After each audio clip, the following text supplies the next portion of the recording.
What's up, everybody? It's your boy CJ here, back again with another video. Today's video is very interesting and is a very important video because the NFL is proposing a couple of rule changes that will be effective. Well, first they have to go over it, and then like for the rules to be applied, they have to have, I think, 3/4 of the votes, to be like, okay, let's do it. You know what I'm saying? So I'm finna read off these proposed rule changes. First, the NFL will consider 13 new rule changes proposed made by the league competition committees at next week's owner meeting in Orlando, Florida.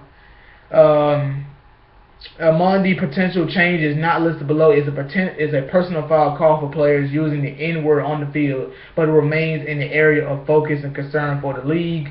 In addition, the competition committee, Rick McKay, said that they support the idea of extended playoffs, adding one preseason spot per conference.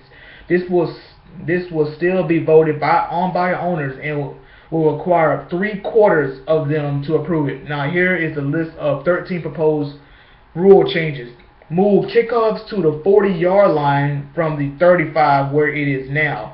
So I think the kickoffs are at the 40 and then moving it back to the 35, or it's at the 35 and then moving it forward.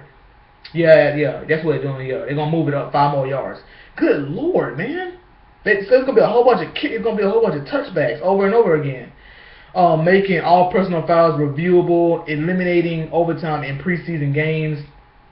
I like that actually because preseason games are not that much important, but they're important to just to kind of show what your teams are going. You know what I'm saying? See like the chemistry and all of that.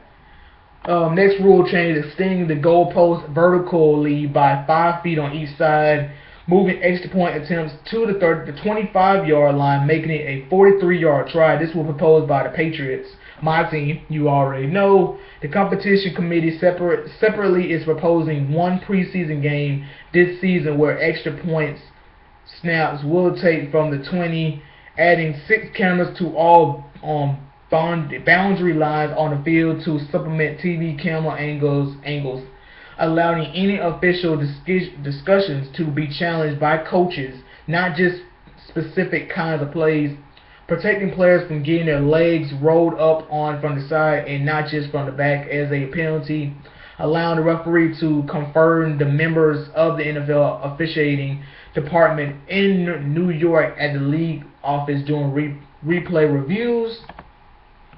Change review rules on the recovery of a loose ball, aka the Navarro-Bowman's rule from the controversial AFC Championship game non-call in the field. This will include reorganizing the replay section of the NFL rulebook, which frankly needs it, in quotation marks. Yeah.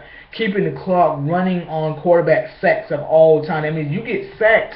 If the quarterback gets sacked, they have to hurry up and rush to the line of scrimmage before they get a delay of game. Changing pass interference so that it can be called within a yard of the line of scrimmage.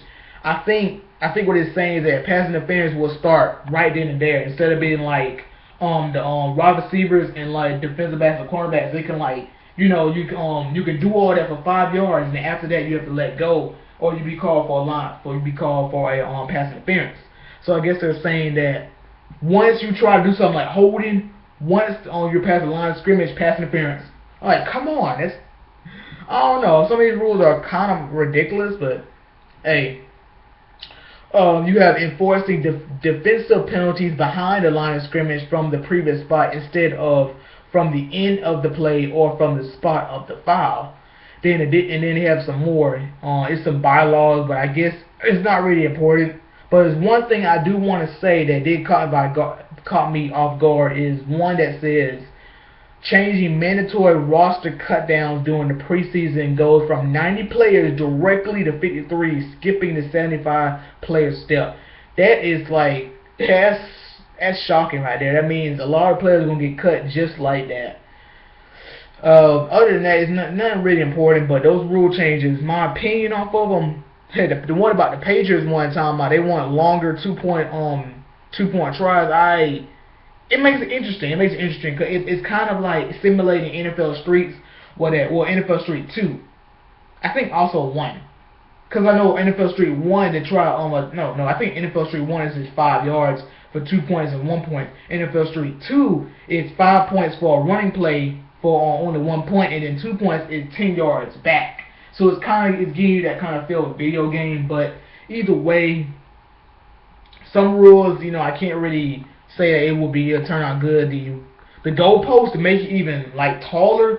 I mean, if it was wider, that'd be too easy. But I think make it taller. I guess it makes it a little easier because sometimes when the kicker, when they're going for the extra point, when they kick it, you can they sometimes barely get it inside the uprights. So if they make it taller, that means it might end up bouncing off the goalpost. You know what I'm saying? It makes it easier for them to tell, like, okay, it's good. You know what I'm saying? But that's all I have to say. Like and don't forget to subscribe, and I'll catch you guys later. Deuces.